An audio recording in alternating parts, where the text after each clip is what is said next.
আসসালামু আলাইকুম সম্মানিত ভিউয়ার্স, দেখেন প্রবলেমটা হচ্ছে যে এই টিভিটা নিয়ে আসছে। এই টিভিটার লাইটটা ঠিকমতো জ্বলে না, মানে টিভি চলে, সবকিছু ঠিক আছে, মানে হচ্ছে টিভি ক্লিয়ার দেখা যায় না, মানে অস্পষ্ট আসে। মানে লাইট মানে ব্রাইটনেসটা আর কি টোটাল নাই বললেই চলে। অন্ধকারে দেখা যায়, লাইট টাইট বন্ধ করে দিলে কোনো রকম দেখা যায়, ছবিটিও হচ্ছে, কথা শোনা যাচ্ছে, কিন্তু দিনের বেলা মোটেও দেখা যায় না। তো এই টিভিটা মূলত আমি চেক করার জন্য আমি এটা স্কাই ভিউ টিভি, এটা চেক করার জন্য আমি দুইটা বেলায় বেছে নিয়েছি, একটা রাত আর একটা হচ্ছে দিন। দিনের বেলা কেমন দেখা যায়, রাতের বেলা কেমন দেখা যায়, আমি এখন রাতের বেলা চেক দিব। দেখেন আমি রাতে চেক দিচ্ছি, এখন হচ্ছে রাত। তারপর আমার লাইট জ্বলছে, দোকানে লাইট জ্বলছে, তারপর আমি এটা লাইট বন্ধ করে একবার দেখবো। আবার দেখেন, এই দেখেন লাইট জ্বলে আবার বন্ধ হয়ে গেল, দেখছেন? এই দেখেন স্কাই ভিউ, লাইট জ্বলে আবার বন্ধ, মানে কমে গেছে, ব্রাইটনেসটা কমে যায়, মানে ব্রাইটনেসটা বাড়ে আবার ব্রাইটনেসটা কমে যায়।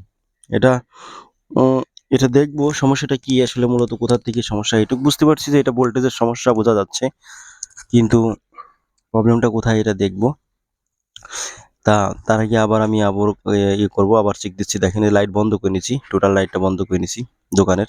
এই দেখেন এই যে লাইট দেখ কিরকম ফ্ল্যাশ করতেছে। এবার স্লো মোশন করে দেখাচ্ছি আমি, একদম ঠিক স্লোভাবে দেখাবো, দেখেন কিভাবে কি হয়, একটু সঙ্গে থাকুন। দেখেন দেখেন স্কাই ভিউ এই আসছে, দেখেন কিরকম আসলো, দেখছেন? তো সম্মানিত ভিউয়ার্স, প্রবলেমটা হচ্ছে যে এই যে দেখালাম, এই যে স্লোভাবে দেখালাম এটা রাত্রে, আমি আবার দিনের বেলাও দেখবো। দেখেন আমি এটা দিনে নিয়ে আসছি, এই দেখেন, এই যে দিনে নিয়ে আসলাম দিনের বেলা। মূলত রাত্রে কাজ করি নেই, এমন সময় নিয়ে আসলো টিভিটা যখন সেখন কাজ করা সম্ভব না, 9টা 9:30 বাজে। তো আমি রাতে চেক করে রাখলাম, এখন দিনের বেলা আবার চেক করব, দেখেন দিনে দেখা যায় কিরকম। এই দেখেন লাইনটা দিয়েছি, দেখেন এই টিভি চালু করলাম, ওই দেখেন বোঝা যাচ্ছে না, মানে ব্রাইটনেস টোটাল নাই, মানে লাইটের আলো নাই টোটালি দেখা যাচ্ছে। আমি এই কাজটা করব, ততক্ষণ আমার সঙ্গে থাকুন সম্মানিত ভিউয়ার্স। আমি অনুরোধ করব যারা আমার চ্যানেলে নতুন, প্রত্যেককে অনুরোধ করব আমার চ্যানেলটা সাবস্ক্রাইব করবেন, আর পাশের বেল আইকন অল করে রাখবেন আমার দেওয়া নতুন ভিডিওগুলো আপডেট পেতে, আর নতুন নতুন ভিডিওগুলো পেয়ে যাবেন। আর যারা আমার অলরেডি আমার চ্যানেলটা সাবস্ক্রাইব করছেন, অনুরোধ করব তা প্রত্যেককেই আমার চ্যানেলটা শেয়ার করবেন, লাইক করবেন, কমেন্ট করবেন। দেখেন আমি কাজটা করছি, আমি পিছনের বোর্ডটা খুলে ফেলালাম, এখন আইডেন্টিফাই করব, অর্থাৎ ফাইন্ড আউট করব যে প্রবলেমটা কোথায়। তার মধ্যে যে দেখছেন ক্যাপাসিটরটা ডিসচার্জ করে নিলাম, আপনারা কাজ করার সময় ডিসচার্জ করে নেবেন, কারণ এটা শক করে বাট অতটা না। তারপরেও অনেক সময় যেহেতু এলইডির কাজ, অনেক সময় শক করলে বোর্ডটা পড়ে গেল বা কোনো একটা দুর্ঘটনা ঘটে গেল, এই জন্য এটা ডিসচার্জ করে নেবেন সবসময় ক্যাপাসিটরটা।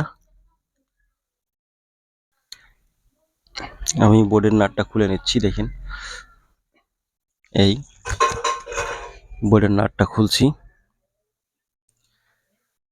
এখন হচ্ছে অ্যাকচুয়াল প্রবলেমটা হচ্ছে যে এটা দেখবো যে, দেখেন দেখবো আসলে সমস্যাটা কোথায়। এখন এটা বোর্ডটা কাজ করার সময় অবশ্যই খেয়াল রাখবেন যে বোর্ডটা কোনো রকম ভেঙে টেঙে না যায়, কোনো জায়গায় গোদা না লাগে। আমি মূলত আগে যে টেস্টটা করব সেটা হলো, যেহেতু এটা লাইটিং প্রবলেম, এলইডি প্রবলেম, সেক্ষেত্রে আমার যে কাজটা করতে হবে সেটা হচ্ছে আমার দেখতে হবে যে ভোল্টেজ সাপ্লাইটা ঠিক মতো আছে কিনা।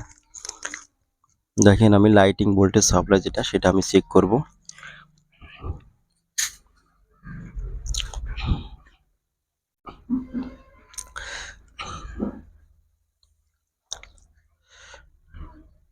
দেখেন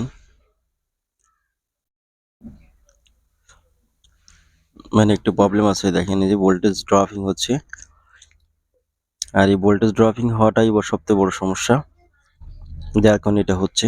কেন ভোল্টেজ ড্রপিং হচ্ছে এটা আমি চেক করব যে কেন ভোল্টেজ ড্রপিং হচ্ছে।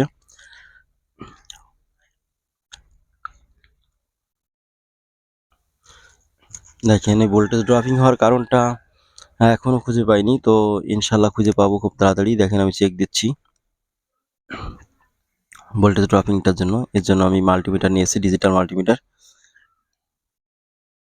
হ্যাঁ বুঝছি, ভোল্টেজ ড্রপিংটার কারণটা হচ্ছে ডিসি ক্যাপাসিটারের ত্রুটি মনে হচ্ছে। আমি এখন এটা মাপে দেখি কি অবস্থা। এটার মান আছে,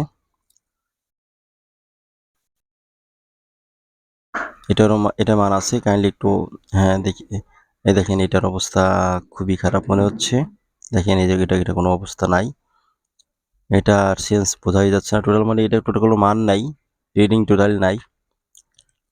আপনাদের দেখাচ্ছি, একটু সঙ্গে থাকুন। এই দেখুন, দেখুন আমি একটু সঙ্গে থাকুন, আমি কাইন্ডলি দেখেন ব্যারোমিটারটা খেয়াল করতে হবে একটু। দেখেন এই যে দেখেন, দেখেন একটু ভালো করে খেয়াল করে দেখবেন। এই দেখেন, দেখেন এটা হচ্ছে 47, এটা দেখেন নাই, মানে এটা রিডিং এর কোনো ইয়া নাই, মানে কোনো স্থির নাই আর কি। তো এখন আমরা এটা করব যে কেন রিডিং স্থির হচ্ছে না, এটা দেখি আসলে সমস্যাটা কোথা থেকে। আমাদের সম্ভবত ক্যাপাসিটরটা চেঞ্জ করা লাগবে।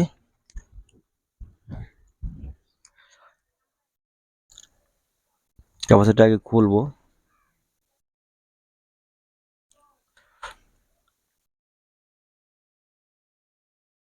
সম্মানিত ভিউয়ার্স, এই যে ক্যাপাসিটরটা খুলছি, এই পিনগুলো যে খুব সলভভাবে, মানে খুব সূক্ষ্মভাবে খুলতে হবে। এখানে মানে কখনো যেন থেতলে না যায়, মানে প্রিন্টের উপর কোনো প্রেশার না পড়ে, প্রিন্ট পড়লে সমস্যা হবে কিন্তু।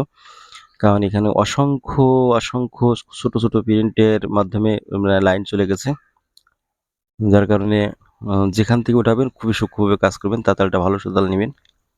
দেখেন এই যে পিএফটা 330 ভোল্ট, 330 পিএফ 35 ভোল্টের যে ইয়াটা ক্যাপাসিটরটা, এটা নষ্ট হয়ে গেছে। এখন আমার নতুন একটা সেম একটা মাপের ক্যাপাসিটর লাগাবো। এটা 50 ভোল্ট, এটা হবে না, মান ঠিক আছে 330, কিন্তু 50 ভোল্ট এটা দিলে ভোল্টেজ বেশি ড্রপিং হবে, ইনপুট আউটপুট হবে বেশি, ওটা দেবো না, যেটা আছে সেটাই দিব। দেখেন এটা, দেখি এটা, হ্যাঁ এটা ঠিক আছে। এই দেখেন আপনাদের দেখাবো, দেখেন এই যে 330 ইউএফ 35 ভোল্ট, এটাও দেখেন 330 ইউএফ 35 ভোল্ট, ঠিক আছে। সেম ক্যাপাসিটরটা আমরা এখানে ইনস্টল করব। তো দেখেন ইনস্টল করার সময় খুবই সাবধান, আমি আবারও বলছি যে সবসময় খেয়াল করে কাজ করবেন, সতর্কতার সাথে কাজ করবেন। আমি মাইপে দেখাই, একটু মেপে দেখাই যে মান আছে কিনা, আপনাদের একটা সব ইয়া থাকবে। দেখেন এই কোনো রিডিং নাই, মানে সেন্স রিডিং কিছুই নাই ক্যাপাসিটরটায়। দেখেন এটা তো অবশ্যই আসবে, এটা নতুন। দেখেন এই দেখেন 324, যেহেতু 330 ছিল কিন্তু 324 দেখেন, কিন্তু এটাই নাই, ঠিক আছে। তো এটাই আমরা লাগাবো, এই দেখেন এটাই লাগাবো।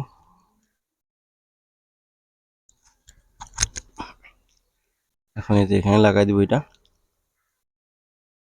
সম্মানিত ভিউয়ার্স, আপনারা যারা কাজ শিখছেন বা যারা কাজ করতে চাচ্ছেন, আমি অনুরোধ করব প্রত্যেককেই আপনারা বুঝে শুনে কাজ করবেন, চেষ্টা করবেন, ভালো মন্দ দেখে শুনে কাজ করার চেষ্টা করবেন। সবসময়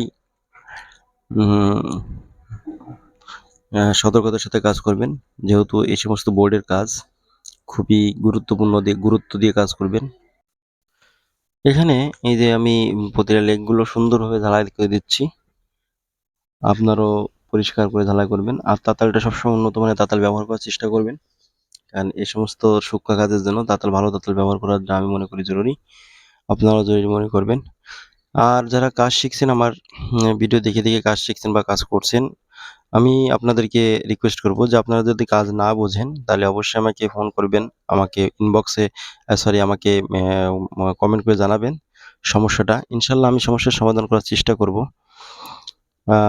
আশা করি আপনারা আমার এই ভিডিও দেখে যারা বেকার আছেন, বেকারত্ব থেকে আপনি কাজ করেন, সেটাই ভালো। এতে অনেক ফায়দা আছে।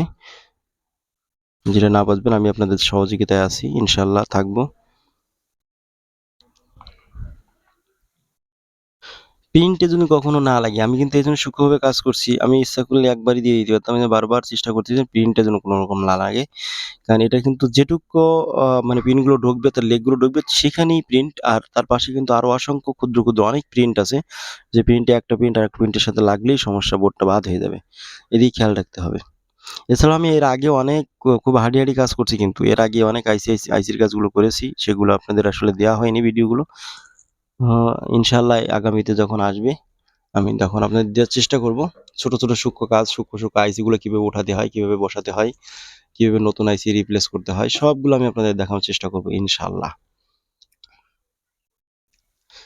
সম্মানিত ভিউয়ার্স, আমাকে আরো একটা জিনিস লাগানো লাগবে, সেটা হচ্ছে ইনভার্টার আইসি। দেখেন আমি ওটাও কিন্তু লাগাবো। তো আমি ক্যাপাসিটরটা কিন্তু আবার সোল্ডারিং করতে রিসোল্ডারিং করে নিচ্ছি, কারণ আমার ক্যাপাসিটরটা ঠিকমতো রিসোল্ডারিং হয় নাই। আমি রিসোল্ডারিং করে নিচ্ছি। দেখেন ডিসোল্ডারিং করা ভালো। বারবার সোল্ডারিং করবেন, কারণ সোল্ডারিংটা করলে সুবিধা হচ্ছে কি, যে যদি কখনো কোনো লেগের গোড়ায় মরিচা পড়ে থাকে বা সমস্যা থাকে, সেটা সলভ হয়ে যায়। এটা সোল্ডারিং করে দেবেন, তাহলে সুবিধা হবে। অ্যান্ড এতে করে লিকেজ থাকবে না, কোনো প্রকার প্রবলেমও থাকবে না ইনশাল্লাহ। That's okay. আমি এখন এটা কমপ্লিট হয়ে গেছে। তো দেখেন এখন যে কাজটা করব আমি, সেটা হচ্ছে ইনভার্টার আইসিটা এটাকে চেঞ্জ করব। এটাকে আমি চেঞ্জ করেছি আর কি। এটাকে আমি এখন আবার রিসোল্ডারিং, যেটাকে বলা হয় রিসোল্ডারিং করব। এই দেখেন যে এটাকে আইসি চেঞ্জ করা হয়েছে, আমি এটাকে রিসোল্ডারিং করে দিচ্ছি। কারণ যেহেতু আমার ভোল্টেজটা ছিল ড্রপিং এ, তো ভোল্টেজ ড্রপিং করার কারণ হচ্ছে এখান থেকে ভোল্টেজটা এখানে ইনপুট হয়। ইনপুট হয়ে এই পাশ দিয়ে এই পাশ দিয়ে আউটপুট হয়ে যায়। আউটপুট হয়ে সরাসরি চলে যায় কোথায়, এলইডিতে। এলইডি যায় এই ডায়োডের মাধ্যমে। দেখেন যেটা ডায়োড আছে রেকটিফায়ার, এর মাধ্যমে কোথায় চলে যায়, সরাসরি এলইডিতে চলে যায়। তো এলইডি এরপর এলইডি ইন্ডিকেট করে, এলইডি জ্বলে। তো আমি ইনভার্টারের আইসিটা লাগাই দিলাম। দেখেন অনেকে অনেক নাম বলে, আমি আসলে আমার আপনাদের বোঝার স্বার্থে, সুবিধার্থে আমি এটাকে এইভাবেই বলছি। দেখেন আমি এটা পরিষ্কার করে নিচ্ছি, এখন আমি চেক করব। তো আপনারা ক্লিনার দিয়ে, বোর্ড ক্লিনার দিয়ে পরিষ্কার করে নেবেন। কারণ কখনো কোনো জায়গায় ময়লা হয়তো কোনো সোল্ডার বোল্ডার করার সময় থাকতে পারে, কোনো ত্রুটি ময়লা থাকতে পারে, সেটা পরিষ্কার হয়ে যায়, কোনো জয়েন্ট থাকবে না, ক্লিয়ার দেখতে পাবেন। দেখেন তো আমি এখন এটাকে মূলত চেক দিব। তো আমার এই পরিষ্কার করা প্রায় হয়ে গেছে, আশা করি এখানে আর কোনো সমস্যা নেই। দেখেন একদম নতুনের মতো হয়ে গেছে। তো আমি চেক দিই।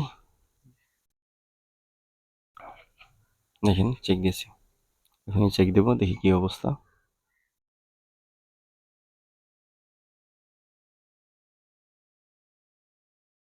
আলহামদুলিল্লাহ। দেখেন স্কাই ভিউ টিভি সম্পূর্ণ চলে আসছে। এখন কিন্তু দিনের বেলায় কাজ করছি, দেখেন নো সিগন্যাল, মানে কোনো ইয়ে নাই।